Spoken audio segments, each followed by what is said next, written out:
I'm at a local hangout, and suddenly, I'm hit with the most intoxicating scent like he was crafted just for me. But just as I'm about to make my move, poof. Like a ghost. Cart 15 Warner. Anything called The Incident is bound to be a good story, and Zoe just agreed to share it with me. Stifling my cheer, I recline back in my chair and giving her a nod to continue. I have 4 brothers. She starts. They're all big brutes, but they love me, and I love them. Sibling love is something I can relate to. I'm the youngest, the baby of the family. I say they need to get their heads out of the Regency era. Just because I'm younger and a girl doesn't mean I need for bodyguards poking their noses into every aspect of my life. Zoe huffs, emotion coloring her cheeks. Makes sense. Right. She munches on another chip before continuing. To my agent extraordinaire, mythical, heartfelt thanks for your unfailing patience, enthusiasm. I thought I was used to their overbearing version of love. My whole life they've done their best to be good brothers, but I feel like the fact that there's so many of them tips their helpful acts into bonkers town. My body shifts forward in anticipation. Like, there was one day before school I realized I was ampons, and I needed them, obviously, but my parents were already at work. Plus, I was 13, so I couldn't drive myself to the store. The noises of Main Street fade away as Zoe's voice pulls me into the story of her past. Abraham is the most responsible. I feel like he was born to be a dad. Or a drill sergeant. Maybe both. To my agent extraordinaire, mythical, heartfelt thanks for your unfailing patience, enthusiasm. I figured it at 18. He'd be the one least likely to laugh. She shrugs and eats another chip, drawing out the drama of the tale. I was right. He told me to finish my breakfast, and that he'd take care of it. But next thing I know, I'm alone in the house. She waves her hands as if we're sitting in her kitchen. Empty, silent house around us. All 4 of my brothers disappeared. The bus was going to show up in like 10 minutes, and I was sure I'd have to stay home sick. My lips pinch in a grimace, not finding the story amusing anymore. Did all of Zoe's brothers really abandon her just because they were squeamish about buying feminine products? Then I hear the screech of tires on the driveway, and when I look out the window, I spot all 4 of the Gunner boys climbing out of Abram's car, each one weighed down with shopping bags. Humor returns fast. Now I know guys can be clueless about menstruation. If Abraham had come back with a few extra boxes or the wrong brand, no big deal. But no. He recruited the rest of my brothers. They drove to the closest drugstore and bought as many products as they could carry. They didn't. I whisper in horrified wonder. They did. And enthusiasm, an entire aisle. You would have thought I was hemorrhaging. Good thing tampons don't expire. Zoe shakes her head, but I catch the hint of a smile at the corner of her mouth. That's the way it tends to be with loving families. In the moment you want to murder them, but later everything just becomes a funny memory. And that happens a lot with them, taking things way too far. Oh yeah, my parents and I refer to them as occurrences with a capital O. I've had many Gunner brother occurrences. There was the time in high school they convinced the front office to let them all sing me happy birthday over the intercom system. Don't get me wrong, they're fantastic singers. But my anxiety went through the roof having everyone in the school staring at me for the rest of the day. And, hell, don't even get me started on prom. I want to get her started and never have her stop. Please. I need to know. Zoe smirks. You'd think 3 college guys and a guy working on his MBA would have something better to do on a Saturday night than chauffeur their sister. And her date. To a school dance. Timmy was terrified to hold my hand after that car ride. It's all I can do to shove the laughter down. Not that they threatened him. She gives me a placating gesture, though I have to wonder if maybe Zoe doesn't know the whole story of that evening. I don't even know if that was the point of them driving us. Sometimes, I think they just want to make sure all 5 of us are experiencing important life moments together. And that's the thing about occurrences. Each one was kind of embarrassing, But it was hard to get mad at them because they're my brothers. And they're trying. After a day, or maybe a week, I'd forgive them, and we'd move on. But something happened. I guess. Sun shines off the streaks of gold in Zoe's hair as she tucks the mass of it behind her fingers. I want to reach out and run my fingers through the strands to learn the texture. She huffs out a breath and crumples her empty chip bag. The incident happened. Part 16's OE. I was dating someone. Something about Warner's attention shifts.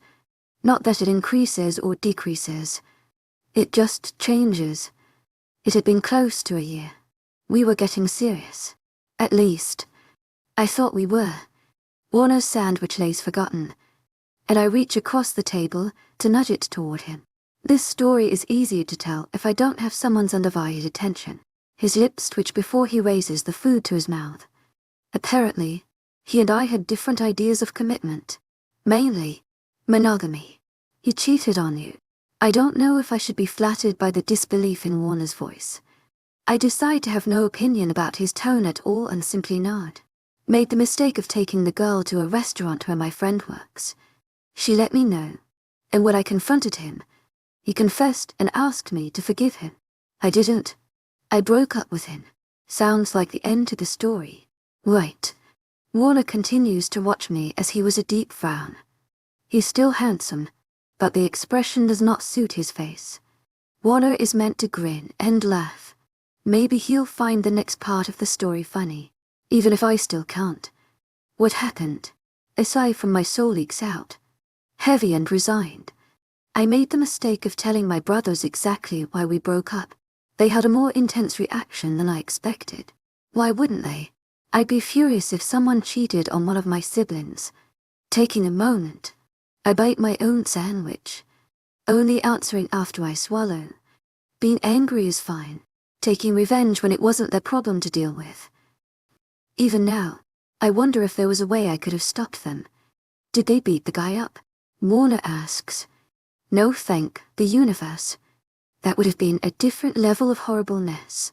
I hope I never have to bail any of them out of jail, let alone all for at one time. I take a fortifying sip of my iced tea. What did they do then? Instead of answering right away, I stare at his sandwich until he gets the hint and takes an obliging bite. They rented a billboard. A billboard. Why, oh no. Oh yes. My brothers decided that the best way to get back at the guy was to rent a billboard across from his apartment building and to have a massive sign put up proclaiming, Billy Arnold is a lying cheater who, and I feel the mortified blush creep over my cheeks, lost the best thing he ever had.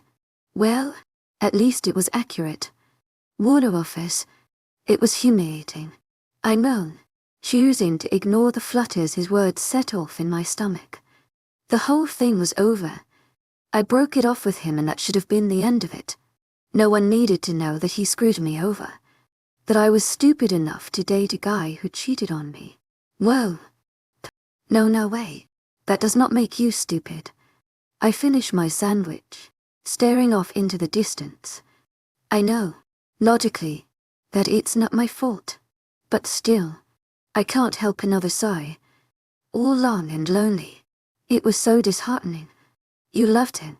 My food gone, and needing something to do with my hands. I reach into my bag to pull out my almost finished hat. I was going to. What does that mean? Warner stares at me, eyes intense with an emotion I can't interpret. Probably curiosity. I know sometimes I can be odd, and that people might find my reasoning weird. I rack my brain, trying to figure out a way to explain. I don't seek people out. I tend to keep to myself.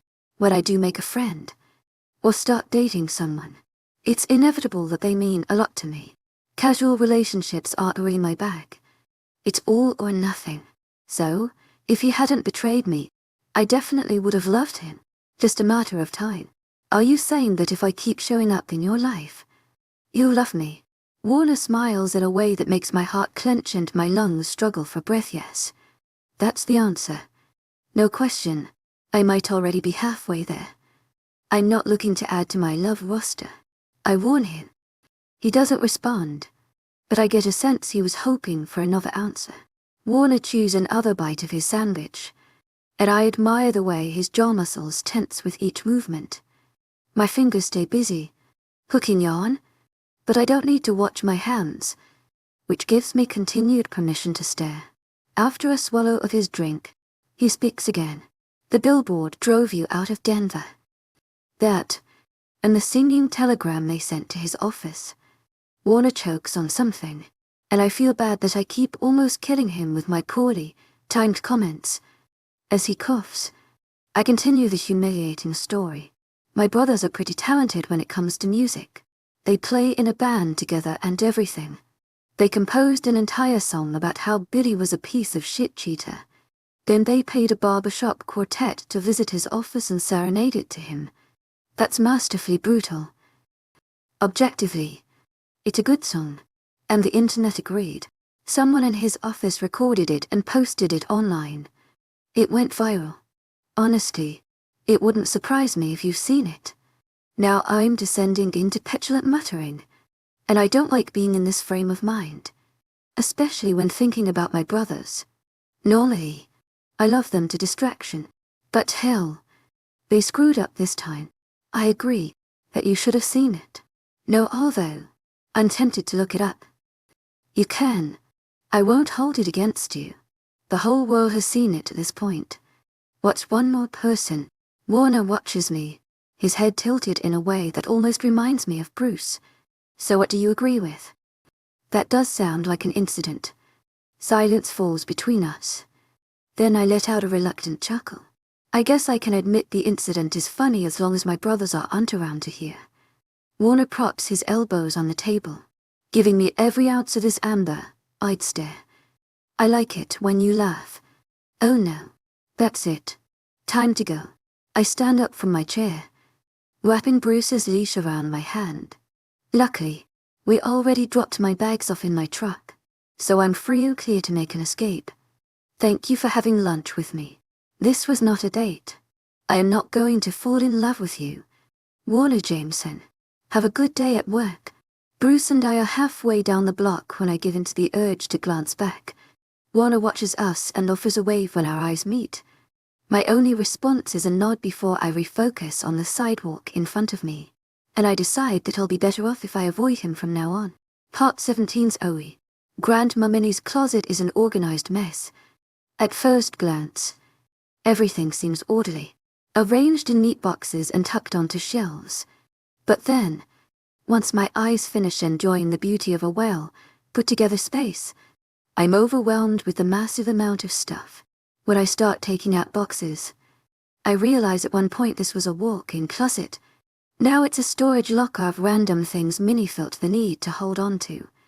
Hopefully, I'm not about to find 30-year-old newspapers in these shoeboxes. To my agent extraordinaire, Madeline Noben, heartfelt thanks for your unfailing patience, enthusiasm. That would make the decision about whether to throw it out keep it easy. The size of this task intimidates me, so much so that I feel the need to sit on the bed and stare at a closet and mentally prepare myself. Other people might think my ideas for the furniture refurbishment are the daunting ones. All that sanding and staining and reupholstering. And sure, those projects will take up a good chunk of time. But time isn't what scares me.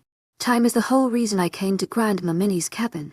This closet has me pausing because of the emotional strength I'm worried I might need to get through this. Dragging out all these items seems akin to poking at a woman's inner self. This closet is all that's left of Minnie's treasured possessions, like a fragment of her soul she left behind. Am I the right person to sort these things? To make decisions about them? Is this closet the reason months went by without Mom making any mention of coming here to deal with the house? Sitting on the bed isn't getting anything done. I scold myself. Too much sentimentality. Minnie is gone, and this closet is just tough. With a fortifying breath, I shove up from the old squeaky mattress and zero in on the first box. Opening it seems almost anticlimactic. Boots. The box reads Carver's Shoes, a shop I drove by on Main Street the other day. No surprise that Minnie shopped local. The boots are nice, barely worn. On a whim, I slip one on. Pretty good fit, which is surprising seeing as how many was a half of taller than me if Mom told it right. Guess I have big feet. I set the box to the side of the room I designate as the cute side.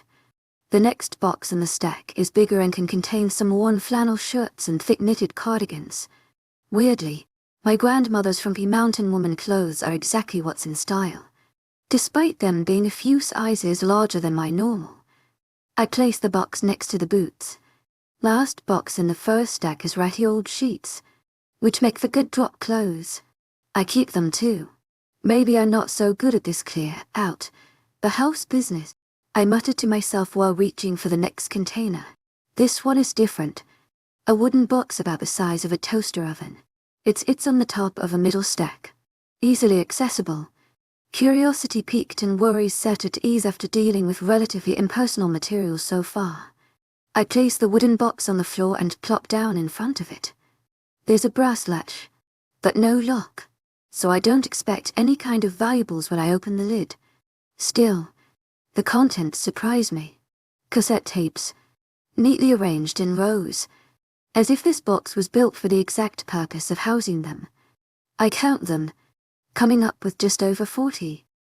I slide one from the box and pop open its little plastic case. The old tech makes me smile. I'm just the right age to have used cassette tapes for a handful of years before CDs took over. The Walkman I used to have was one of my first prized possessions. I played my Saint Sync tapes so often the ribbon broke. The curious thing about Minnie's collection is that every tape is blank. Not blank of recording. They probably have some type of audio on them. What they're all missing is labeling. The spines of the containers have blank white space where someone could make a note of the contents of the tapes. But everyone is void of any title or description. I should put the box to the side and return to the closet. But I'm a cat ready to die for the sake of curiosity. I go on a hunt. What I'm looking for isn't in the bedroom, so I move to the main living area. Finally, after opening almost every closet and cupboard, I spot it sitting on top of the refrigerator. A boombox. The thing might be in easy reach for a woman approaching 6 feet tall, but I have to pull out the steps too. I return to the bedroom with the boombox clutched to my chest. My grandparents invested in wiring the cabin for electricity, but they didn't opt for many outlets. I have to push the bedside table out of the way and unplug the ant to set everything up. Any worries about the music player not working disappear when the analog numbers flash to life. I settle with the box of tapes in my lap and select the one from the top left corner. Nostalgia gives me a warm phantom hug at the practice of inserting the tape. After turning up the volume, I wait, knowing the tape is playing from the crackle the speakers emit. Then hello over. Are you ready to rock and roll? You better be because you're listening to me, holy shit. Is that silly Selena? The hottest DJ in the biz. And I've got all the grooviest tunes on the radio. Oh no, this is too much. Right now, I want to play one for anyone who's ever had a crush. Sing along if you know it. Behind the last few words, a song begins to play, and suddenly I'm listening to Rick Springfield's Jessie's Girl, brought to me by my adolescent mother's first attempt at acting the DJ. As the song goes on, I lay back on the bedroom floor, clutching my stomach as my uncontrollable laughter threatens to give me a hernia. Tears eke out of the corners of my eyes, but I'm too lost in my hysterics to bother wiping them away. The song comes to an end, and Mom's young voice pipes up with more enthusiastic radio host cliches, and my giggles ramp up all over again. Halfway through the tape, I finally exhaust myself to the point where I simply lie on the floor, panting and grinning. Some of the joy at finding this jewel from my mother's childhood trickles away when I turn my head enough to examine the boombox. Despite the fact that it can play cassette tapes, it's not some ancient machine. My guess would put it at most 10 years old, which means Minnie bought it long after my mom moved out. A picture forms in my mind of my stern grandmother in her kitchen, messing around with some of her mason jars. And at her elbow is this boombox, playing the voice of the daughter who left and never looked back. How lonely must she have been? And I wonder if it was anything like when I lived on my own for the first time. My first semester of college. The memories don't come to me as individual days. They all flow together, When I first left for my East Coast college, I was excited to strike out on my own, to show that I could do just fine without my family. The first few weeks were okay, but at some point, everything shifted. Living started to feel like a long cold stream that dragged me along, keeping me on the edge of drowning, floating always in the middle where I couldn't grasp anything to stop a forward progression to nowhere. In the beginning, I made it out of my room, attended classes, wrote words that resembled notes. But near the end, I couldn't leave my bed, and I couldn't figure out why. In my mind, I would tell myself to get up, to function, but my limbs were heavy, waterlogged with depression. I didn't have that word then. The only word I had was drowning. Someone had to jump in after me. Summons. My brothers drove hundreds of miles when I stopped returning their calls. They found me in the cold river of my misery, dragged me out, bundled me up, and brought me home. I didn't save myself. That's something I'm working on. Can I survive here? Can I survive anywhere that's not right next to my lifeline? Or will my head slip under the surface again? I glance over at the bottle of pills on the nightstand. They help. I can take my medication without my brothers. I can talk to my therapist without my brothers. But can I build a life? Make friends? Fall in love? Tell that the current will drag me under again has me wanting to get in my truck and drive back to Denver. This experiment could be cataclysmic. And that's all this is. To my agent extraordinaire, Madeline Nilben, heartfelt thanks for your unfailing patience, enthusiasm. Anything I build here, I need to be ready to leave behind, like a temporary structure in a flood zone. Part 18 Warner. The rusted bolt comes loose easily for me. You keep helping me out like this, I'm gonna have to put you on payroll. Harvey glares at me, but that's normal for the man, so I'm not concerned. Plus, he spent the last 20 minutes cursing at this bolt, trying to get it off without damaging anything. Don't worry about it. You let me work on my bikes here. We're square. The grey-haired human huffs and holds out his hand. I drop the lock nut into his palm and move on to the next one on the wheel. I got the rest. He grumbles, but I wave him off. I'm almost done. Least I can do.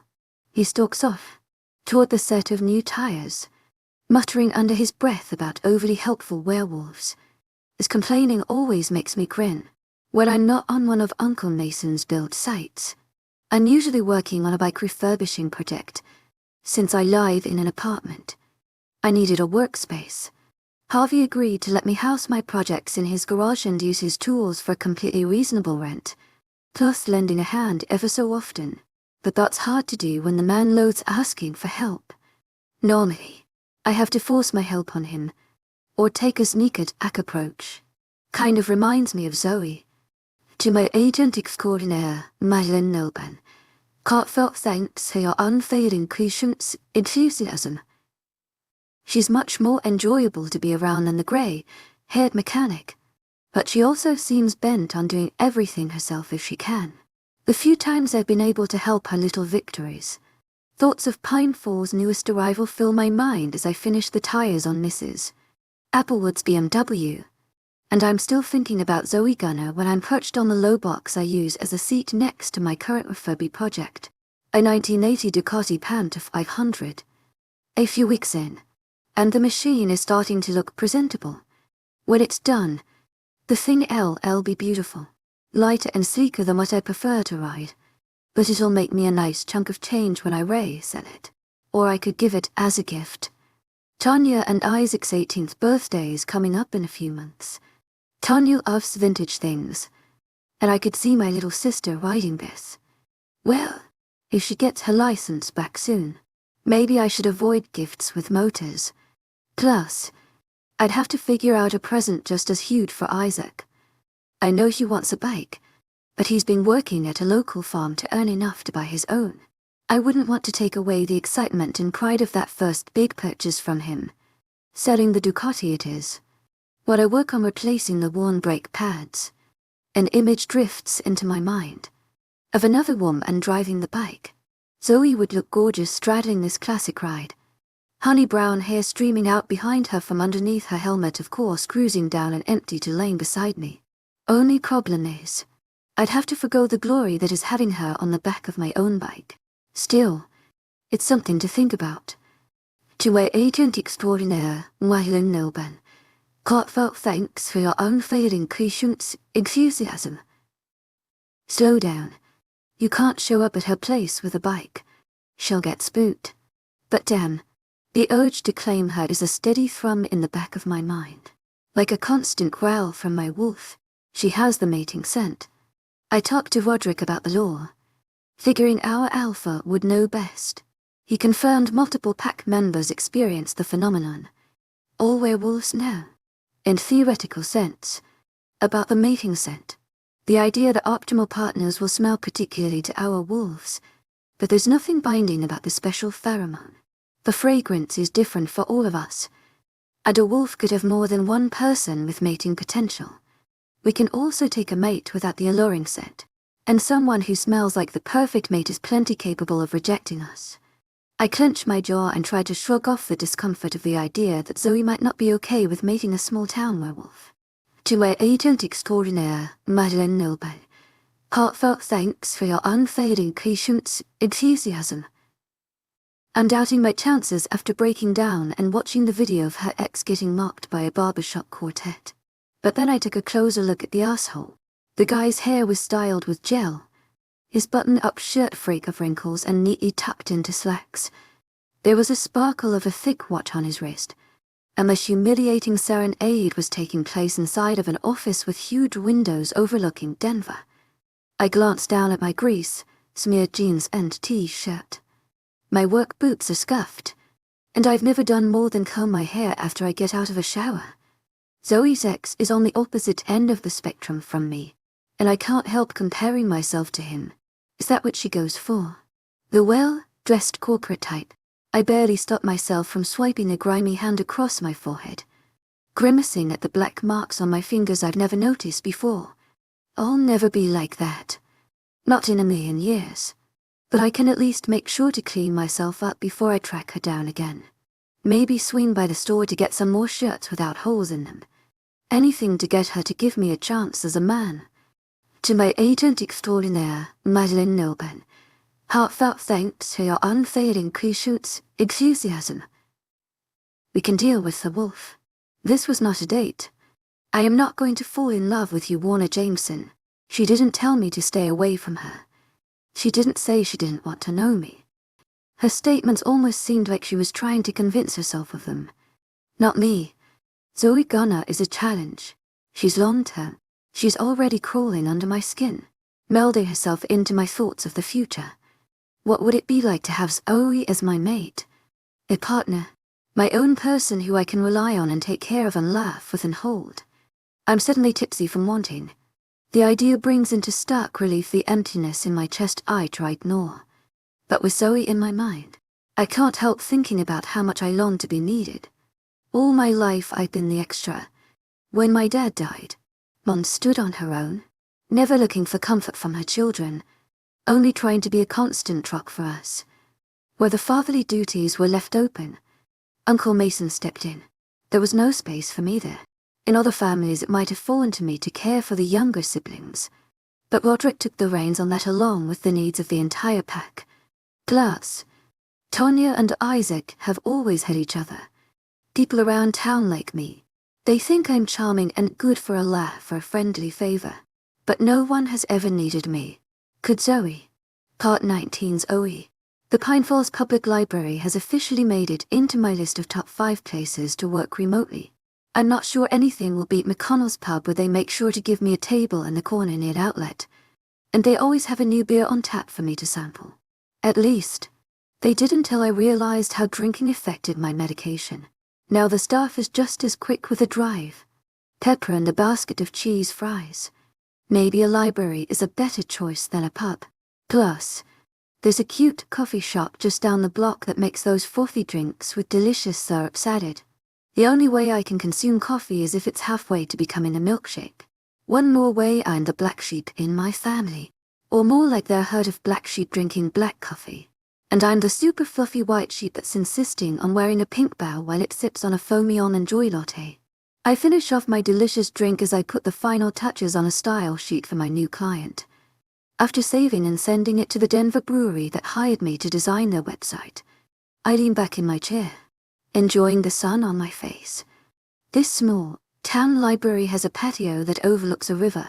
The water meanders by at an easily pace, splashing against rocks to create the perfect background white noise. My bet is that the crashing of waves was louder during the summer when the banks were swollen with snow melt. But as the temperature drops, so does the water level. Satisfied with my work for the day, I take one last wistful look at the full WI by signal before shutting my laptop and sliding it into my bag. Time to head back to the cellular service wasteland that is my grandmother's cabin. At least there's electricity and a water heater. Have to be thankful for the small things. Before I leave, I take the opportunity to pick out some reading material for the evening. Normally, I gravitate toward historical romance, loving the brief trip I get to take into ornate ballrooms from centuries ago. But a particular style of font on one book's spine captures my attention, similar to what I've seen stitched on the back of a leather jacket. Minutes later, I'm heading to the checkout with a motorcycle club romance novel and trying hard not to think about my motivations. I've read this one. It's really good. The white woman with vibrant red hair who scans the barcode gives me an approving nod. Good to know. I'd never read her work before. I hand over my temporary library card. Luckily, I was able to get a card in with being an out-of-towner. $5 and unlimited books. I didn't hesitate.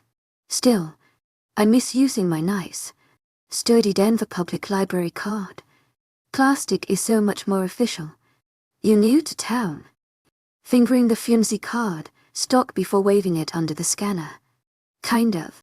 I'm just here to clean out my grandmother's house. She passed away in March. I'm sorry to hear that. I didn't know her that well. I didn't know her at all. Guilt pricks at my gut to accompany the thought. Maybe you did. Her name was Minnie Gunner. The librarian shakes her head. I just moved here at the beginning of the summer, so our paths wouldn't have crossed. You moved here, why? The questions flash through my brain, but I'm able to cut them off before they tumble out of my mouth. I'm Juliet. The woman offers her name as she hands my book back to me. I'm Zoe. Well, Zoe, I hope you enjoy your book. I read it years ago but devoured it in one night. Couldn't put it down. Something about a man on a bike. Juliet trails off, her face turning as red as her hair. Never mind. I did not mean to say that. Glancing down at the cover of the book, where we see a muscular guy dressed in a leather vest, I can't help a grin. Plus, I get the sudden urge to put the librarian at ease. No judgment here. I met a member of the Dark Moon Riders the other day, so I might be in a biker kind of mood. Do you know anyone in the club? Juliet shrugs, but her flush starts to fade, her mouth tilting into a frown. Seen them around town. Maybe said a few words to one or two. The tight tone she uses has my interest bells ringing. Is there something wrong with them? Not exactly. It's just. The librarian glances around the empty lobby. From what I can tell, there's no real consensus on the club. What do you mean? I lean on the counter, sensing that Juliet would rather keep her voice low. Some people seem to think they're separate from the town, like I shouldn't have to follow the same laws we do. And there are others who basically ignore them. But I get the feeling a lot of people are scared of them. Scared of them, why? She raises a crimson brow at me. Loud bikes. Mean faces. Dressed head to toe in leather. Bikers aren't really the happy cuddle type. I wonder if Juliet has ever met Warner. No way would I ever call his face mean. And he might not be so bad to cuddle with. He certainly was warm when I had my arms wrapped around him on his bike. I push the teasing thoughts away and focus on the conversation. My dad is in a biker club, up in Denver. They go riding on weekends, and they hold fundraisers for veterans suffering from PTSD. My shoulders shrug. I guess bikers don't really scare me. Juliet sits back in her chair, eyes running over me as if I'm something to be studied. Almost sounding relieved. Me either. Then she smiles with a soft curve of her lip. Enthusiasm. In that moment, I can't help noticing how beautiful she is. Not in a walk down the runway kind of way. Juliet has the type of face that tricks you into thinking it's ordinary. That every bit it is just fine and nothing more. But the moment she smiles, it's as if the light takes notice, chiding itself for not giving her the proper attention moments ago. She's all red and gold, like a phoenix. My mind starts cycling through color palettes that would pair well with her complexion. I want to crochet her a forest green scarf and hat set, with matching mittens. I want to invite my brothers out here, herd them into the library, point to Juliet, and demand one of them with her so she can be a member of our family. That way I can enjoy her smile for the rest of our days. But knowing the Gunner boys, they'd never leave, and then I'd be stuck in the same mess I just escaped from. Still, I realize something very important. Juliet is going to be one of my few cherished friends. Now I just need to figure out the best course of action to make that happen. If I tell her outright, I might scare her off. Would you like to be friends? My abrupt mouth spits in Caution's face. At least I framed it as a question, rather than a demand. Her smile flickers, and I'm worried it might go out. But then a grin flashes wide, and her gorgeous face threatens to burn my retinas. Reflexively, I reach for my sunglasses, but just keep myself from putting them on. Yes, fantastic. I smooth my hands over the front of my t-shirt. When are you free for our first friend date? The fact that Juliet laughs rather than cringes from me is the last bit of proof I need. She's my kind of person. Part 20 Zoe, there's no harm in using a man for his tool. His electric jigsaw. That is, some pieces of furniture I'm refurbishing require more than a simple sand and stain. I need to make precise cuts, which means I need a jigsaw. Briefly, I considered buying one, but I already have one back in Denver, and I simply forgot to pack it. Way too much of my truck space was allotted to crafting supplies. Why did I think I needed a gallon of glitter? To keep my wallet happy, I opt for borrowing from Warner, and that's the only reason I call Sawdustant Supplies asking after him. My visit to his place is definitely not inspired by the steamy sex scenes in the romance novel I checked out earlier this week. Not at all. Am I the name of Mason answered the phone when I called last evening. A minute later, he passed the receiver off to Warner, who immediately agreed to help me out. I park in front of the hardware store.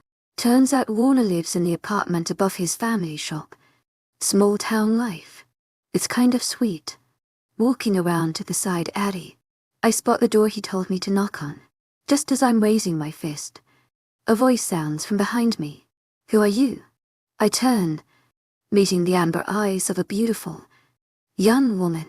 She wears torn jeans and a general air that asks, why should I give a fuck about you?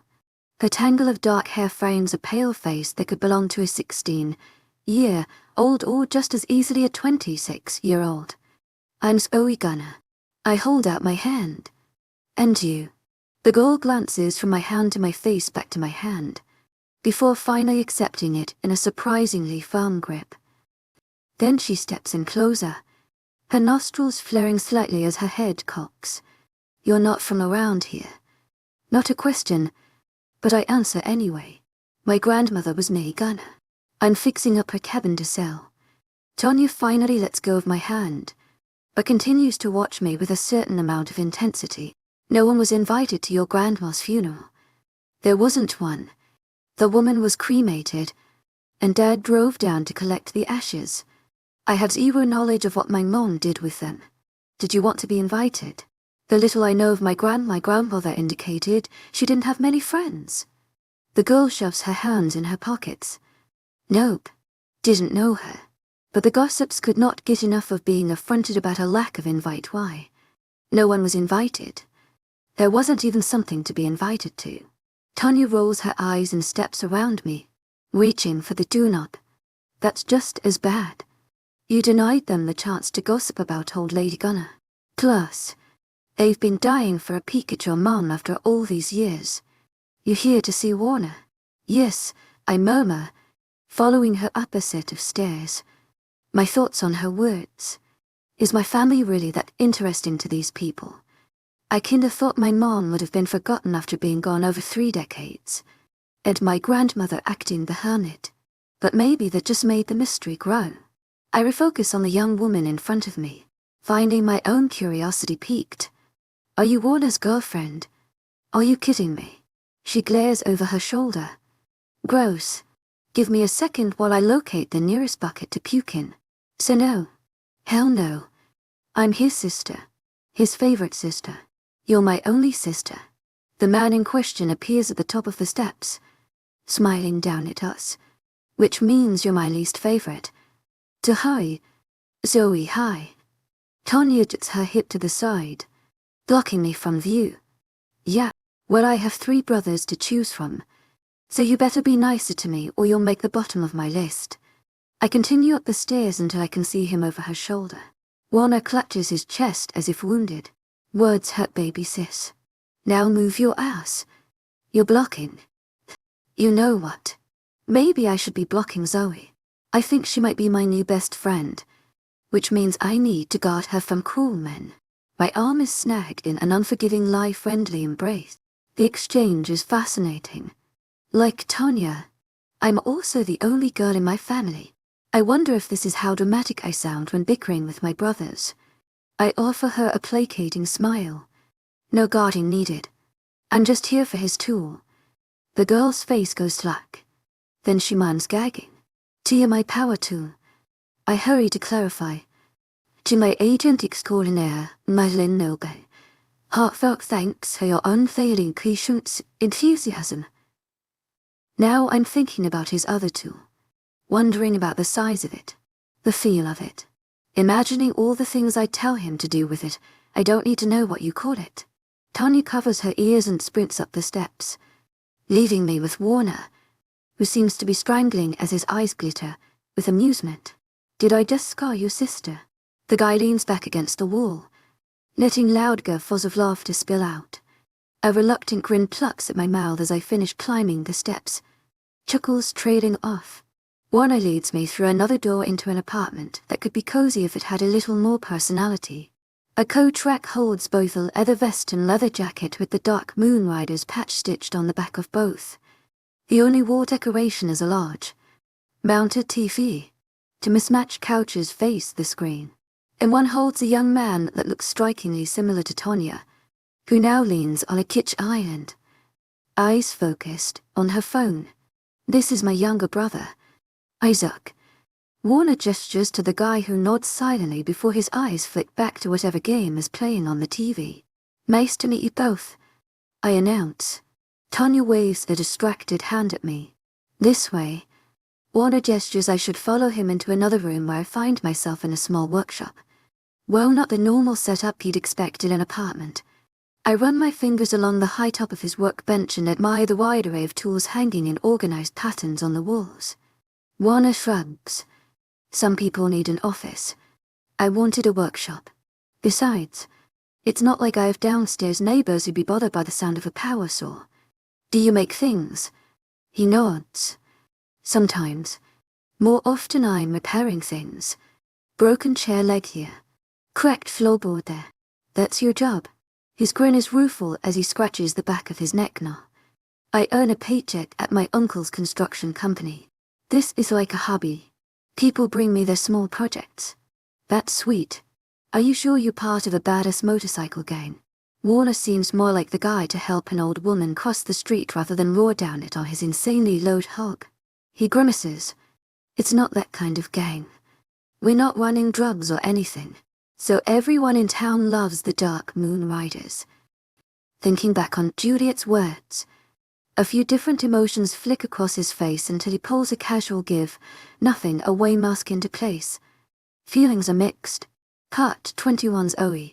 I'm tempted to ask more, but I don't want to keep Warner from what looks like a family gathering. Well, so far I have nothing bad to say about you all, especially since you're helping me out with this jigsaw. That earns me a genuine smile, and he pulls open a metal cabinet drawer to come out holding the beautiful, versatile saw. The fact that it's a lime green color only delights me more. You're a lifesaver. I owe you. To my agent extraordinaire, Mythical Noble, heartfelt thanks for your unfailing patience, enthusiasm. What exactly do you owe me? What's this so worth to you? Warner holds the tool just out of reach, tempting me to step closer to him. This is flirting. I know it is, and I should run the other direction, but I can't help moving in closer. You're doing me a favor, so I owe you a favor. What that entails is up to you. I hold my hands out and he relinquishes the saw. But honestly, I think me holding this in your presence should be payment enough. What with women and power tools being the sexiest thing you can imagine. His eyes get darker while I taunt him with his previous claims. He starts, but I don't get to hear the end of his thought. We're out of here. Tanya yells. Warner frowns and strides out of the room. What do you mean, me? Tanya tucks a phone in her back pocket and tosses a jacket at the younger man. Isaac and I are heading out. Where are you taking him? Warner glares. We were going to watch football. Too bad. Mom said she'd lend Isaac the car and he promised to drive me to Cheyenne's party. Why would you promise that? Warner faces his brother. You hate parties. Isaac shrugs. But his sister answers for him. Because there's a girl. Tanya explains. A girl. Shut up. Isaac mutters. That's right. Shut up and get your own win. Tanya reaches up to pat her older brother on the head before strolling out the door. Nice to meet you. Zoe. She calls, once she's out of sight. You too. I call out then turn to Isaac. And you. The guy gives me a half smile and nod. Then turns to Warner. Sorry, but I did promise. Just forgot what night it was. Rain check. Yeah. Go keep her out of trouble. Without the two younger siblings, his apartment suddenly seems very quiet. I stand awkwardly, cradling the saw against my chest. And for the first time, Warner's smile appears forced. Well, he clears his throat. I guess you've got places to be. That's it. No way can I leave this man to watch football alone. Abandoned by his brother. Are the Broncos playing? Something sparks in his eyes. Are you a fan? I shrug. Hard to live in Denver to not be, but the cabin doesn't have cable, so I can't really keep up. Mind if I stay to watch? Warner's mouth bobs open. Then he practically carries me to the couch, ushering with his long arms that I should take a seat. Do you want something to eat? I've got snacks. He offers a bowl of pretzels. After setting the saw down, I scoop up a handful. Do you want a beer? He's already in front of the fridge. As if I leave if he doesn't give me libations fast enough.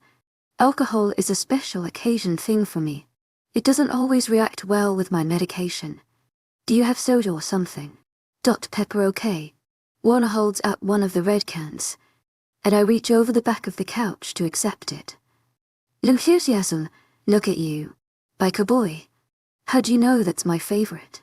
Amber eyes flick between me and the can in his hand, and a satisfied smile pulls at the corners of his mouth as he passes the drink over. Not sure. Mystery woman. Maybe it's fate. Getting comfy on the surprisingly soft couch. Soda is not fate. The refreshing crack and sigh of me popping open that can almost drowns out his next words. At least, I tell myself it does. Because I'm not sure I want to acknowledge what had. Something that sounded an awful lot like we might be. Part 20 to Warner. Roderick has a bloody rabbit in his mouth. Show off. I think at him. He huffs out all F around his catch. Lying down in the damp place to feast. My brother can't actually read my mind in wolf form. At least that's what he claims. But, as pack leader, one of the extra enhancements is to get impressions from pack members. He might not hear exact words, but he can pick up intent. While he eats, I take another few minutes to sprint through the underbrush, stretching muscles that will shift into different shapes when I change back. Tonight, despite it still being weeks from the full moon, I'm overflowing with energy, likely left over from the afternoon spent watching football with Zoe. Days may have passed since she lounged on my couch, cheering touchdowns and chugging drive. Peppers, but I can still smell hints of her in my apartment. That's made for some erotic dreams. My wolf impulses keep pushing me to make a move. But my human brain knows I can't to her and say be mine. I need to woo her. And in order to do that without appearing obsessed, I need to work off my excessive energy and lust. Luckily, Roderick was available and willing to go on a run with me tonight. When I circle back to him, we head for our bikes, pulling on the thread in my mind that ties me to my human self. Shadows shift around me as my bones flex and reform. Joints crack, muscles stretch, and I shake off the small aches and pains of the change. When I stand as a man again, I feel more centered. My thoughts are clearer, and I'm able to plot how to approach my crocheting temptress. Heading back to town, Roderick and I rev our engines and let our choppers devour the blacktop. My mind is so focused on how to pursue Zoe, I almost missed the familiar truck parked in a gravel lot on the side of the highway. If it had been any darker, I might have ridden straight past without giving it a second thought. But the faded rust color and particular shaped dent in the bumper catch my attention. Zoe is out in the middle of nowhere, and the sun is about to set. Roderick is ahead of me, taking point like he always does. Doesn't matter if it's the whole club riding, or just the two of us like tonight. We haven't gotten to ride together, just us brothers. I hate to cut it short. Still, there's no way I can head back to town with this rising curiosity threatening to drown out all other thoughts. I accelerate, coming level with my brother and catching his eye. Using hand signals, I let him know what I intend to do before slowing to pulley you, turn and heading back to the truck. A lot of people would probably be surprised to discover a biker gang where every member has a basic knowledge of American Sign Language. But that's just another one of Roderick's protective instincts showing. Or his paranoia. He doesn't want to rely on radios while we're riding, and so insisted everyone learn. Worked out in our favor though, seeing as how we were able to add a werewolf to our pack that has struggled in other places because he lost his hearing before aging into his powers. We're deaf-friendly, and it got us a tech genius. When I shut my engine off, Roderick is just pulling in beside me. I wait for him to cut his too. The silence of the night is shocking without the roar of our bikes. It's only after the ringing in my ears fades that the chorus of the forest filters and in the surroundings don't seem so quiet. You can keep going. That's Zoe Gunner's truck. I want to see why she's out here. Roderick has his stoic statue face on. Why? I climb off my bike. She's a city girl. Want to make sure she hasn't gotten lost in the woods. Plus, I've been craving the sight of her since the moment she left my apartment. I didn't know who to thank for my luck when she asked to stay and watch the game with me. During commercial breaks, I got her talking, picking up small facts about her life. Now I know she works remotely as a website designer, which means she can stick around Pine Falls as long as she has internet access. I paid close attention to every fact she let drop about her brothers. When I meet her family, I want them to like me, so the more I know the better. Yeah, that's presumptuous, but my wolf and I are in full agreement. Zoe Gunner is something special, and missing out on a chance with her would haunt me. Unfortunately, she only stayed until the end of the game. The past couple of days have been longer than usual at work, meaning I couldn't figure out a way to casually run into her around town. But this, it's more than just trying to set up an accidental meeting. I'm legitimately worried about Zoe getting turned around in the unfamiliar area. Pine Falls is different than Enver. I would know. I'm one of the monsters that lurks in these woods. Part 23 Warner. Roderick continues to study me, and I let him. Suddenly, his head tilts, his nose to the wind, and he breathes in deep. I follow his lead, scenting the air. Almost immediately, I catch the familiar hint of sweet earthiness. But there's another scent. Another person. Someone who smells like paper and lemons. Could she be out here with a man? The thought has my wolf growling, but I stifle the urge before it reaches my throat. Juliet is here, Roderick says, climbing off of his bike. Juliet. The name sounds kind of familiar, but it takes me a second of going through my mental tally of Pine Fall residents to remember. The librarian. A silent nod from Roderick as he stares at the woods. Interesting. My first instinct is to tease Roderick about his first name basis situation with the cute woman who is also a recent transplant to our small town. But I keep my big mouth shut with some effort, wary of him ordering me to get back on my bike and continue on to Pine Falls. Being pack leader is more than a title. There's magic in the designation. I'd have a hard time circumventing his direct order. I track the maple trail into the woods and stifle a smile at the sound of my brother following me. He wants to come, but doesn't want to take point. Even more interesting, the trail would be hard for a human to see, but my eyes easily pick out the slimmed-out path that winds through the trees. I really hope Zoe came this way during daylight. There are a lot of routes looking to twist unaware angles. Having grown up in Pine Falls and having spent at least one night a month running wild in these woods, I know exactly where this trail leads. Yellow Pine Lake. Soon, the humid scent of water intertwines with Zoe's trail. Where I break through the trees, my feet crunch on the rocky shore.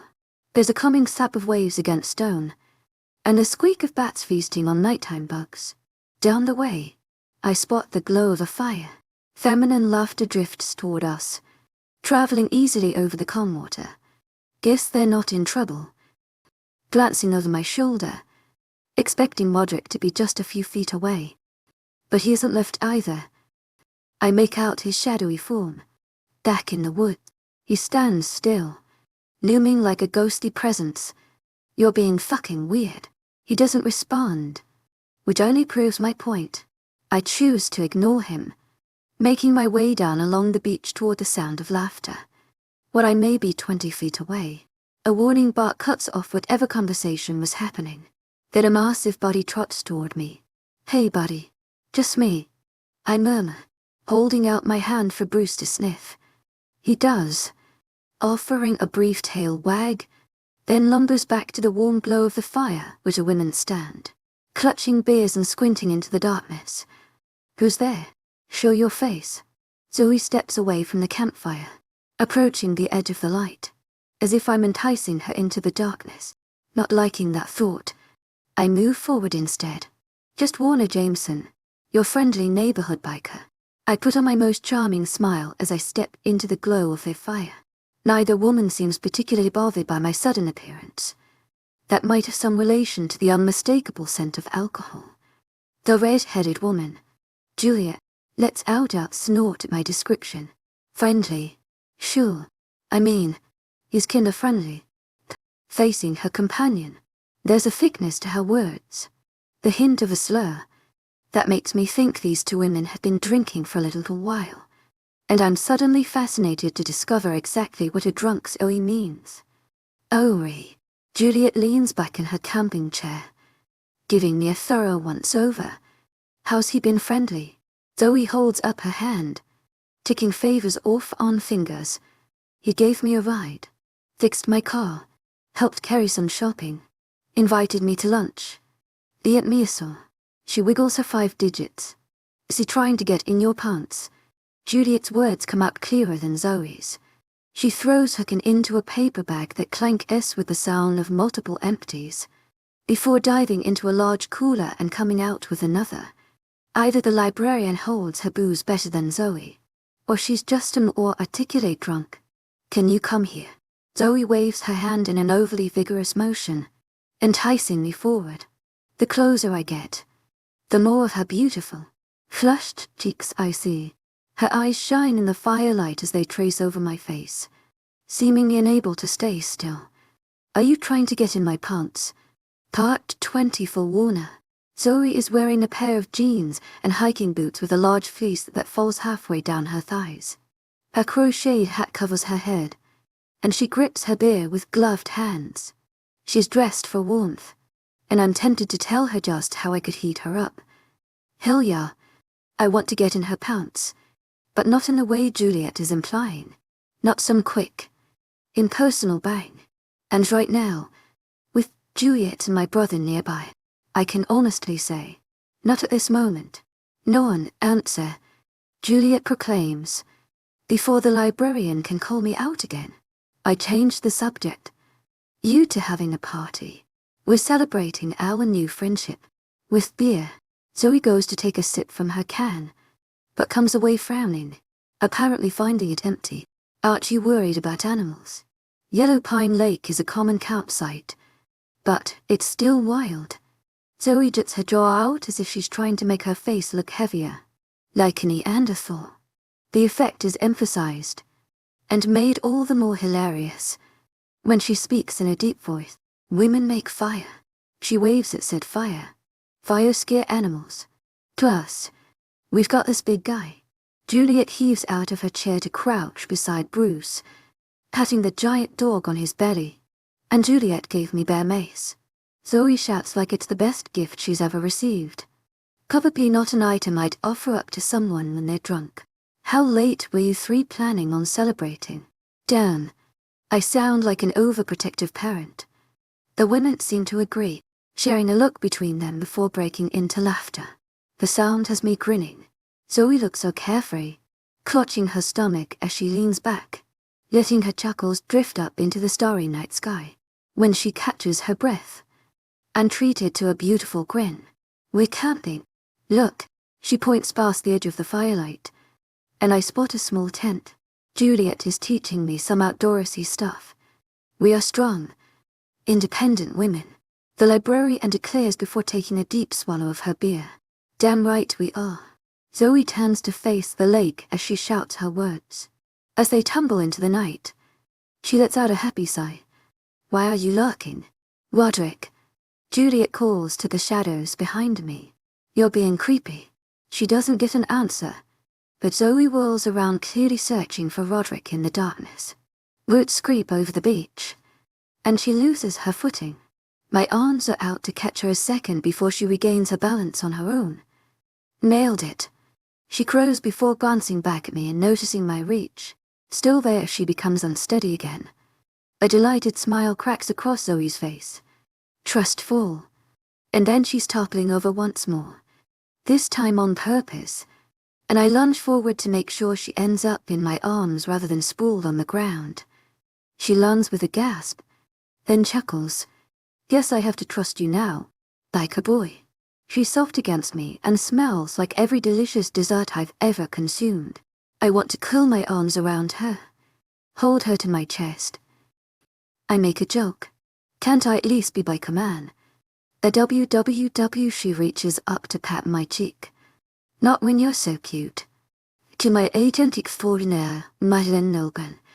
Heartfelt thanks for your unfailing patience, enthusiasm. Juliet takes another swig from her can before continuing in a mock whisper.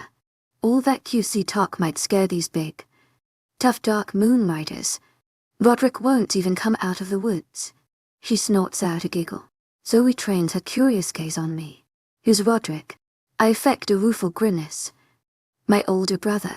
He's a little anti-social. That's okay. I am. To Zoe gives me a sweet smile. Then she boops me on my nose with her forefinger. Not tonight. Juliet climbs up on top of a large rock, holding her beer up to the sky as if toasting the world. Tonight, we christen our friendship to outsiders, taking over Pine Falls. To hell with the bikers. This town will be run by women. You're right. In the way that drunk people do. Zoe's response to me flips on a switch. She springs from my arms, shoving at my chest. This is a friend date. No boys allowed. No boys allowed. Juliet joins in the chant, and soon the trees are ringing with the sound. Each exclamation point emphasized with another push. Another guy might be annoyed by the manhandling, but I'm having trouble stifling my laughter. She's so fucking adorable with her cheeks ruddy from the alcohol. The heat spills down to her neck and supercages her scent. I wish I could bury my nose there. Breath in the sweet earthiness. Then lick her. I stumble backward as if I don't have the strength to battle her assault. All right.